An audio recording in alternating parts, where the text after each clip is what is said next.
another method of factoring, okay? Factoring the difference of squares. So this is when we have something like 36x squared minus 25y squared, okay? You're going to have to notice that 36 and 25 are both the root of perfect squares, okay? The square root of 36 is 6. The square root of 25 is 5, okay? Because of that, I can factor this. I can go straight into, okay, 36 gives me 6x, 6x. 25y squared, I'm going to have 5y, 5y, okay? I'm using the root. The root of this is 5, 5 and 5. The root of this is 36, is 6, so I have 6 and 6, okay? And all I have to remember is that my signs, one will be positive, one will be negative, okay? That is another way to factor using the difference of squares. Notice that I didn't say the sum, I said the difference, because you need to take note that x plus 4, so that would be the sum of squares, does not factor, okay? Does not factor. So only the difference of squares factors. We can also have problems that involve cubes, okay?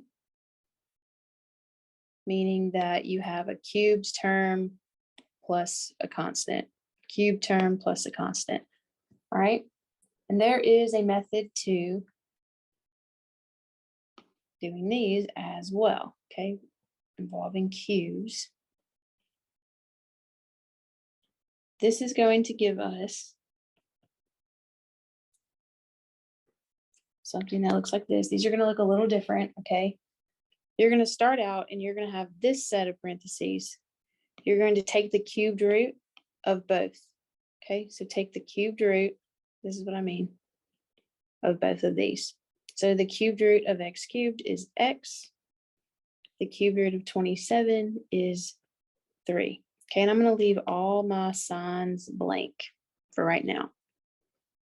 Okay.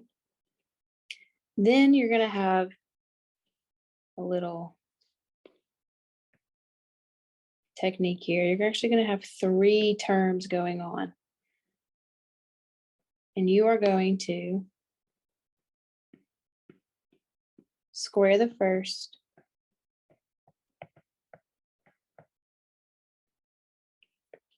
multiply together,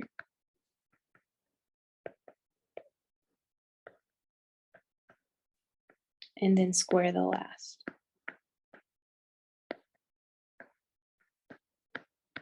Okay, so square what, right, is the question that you should be asking.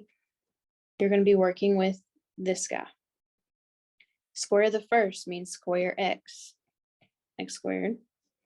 Multiply together means take this term and multiply them. So x times 3 gives me 3x. And then square the last means I take 3 and I square it. 3 squared is 9. So square the first, multiply together, square the last is what you need to remember. Now I have blanks for my signs. Okay, I still haven't dealt with them. This also has a type of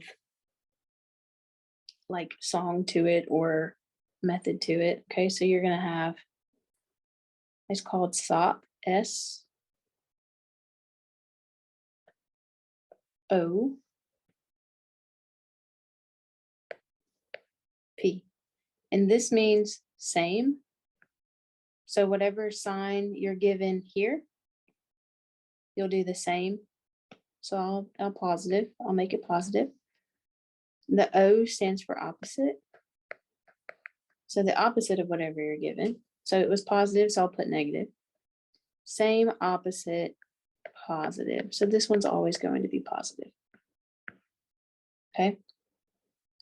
So I started out by taking the cubed root of both of these. That's my first set of parentheses. And I use my first set to square the first, multiply together, square the last, and I have same, opposite, positive. Okay, so I'll write my answer neatly and get x plus 3 times x squared minus 3x plus 9. Will give me my answer. Okay, let's do one more. Here, okay, we notice that this is the difference of cubes because we don't have anything else to do. Okay, this is not a trinomial. We can't factor anything out.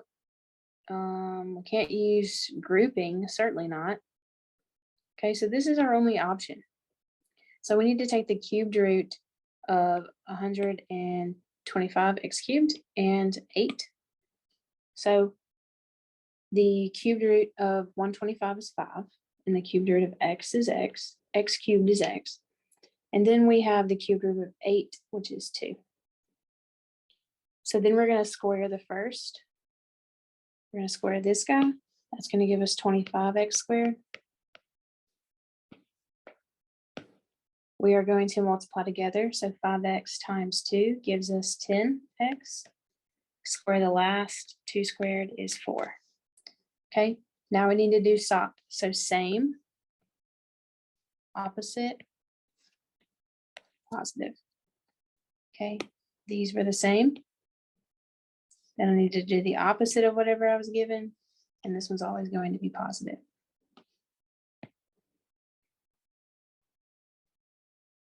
So we get this as our answer.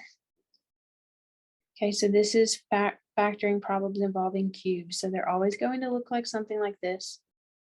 And when you see that, you have to think square the first, multiply together, square the last, and same, opposite, positive. Okay. And that is P5.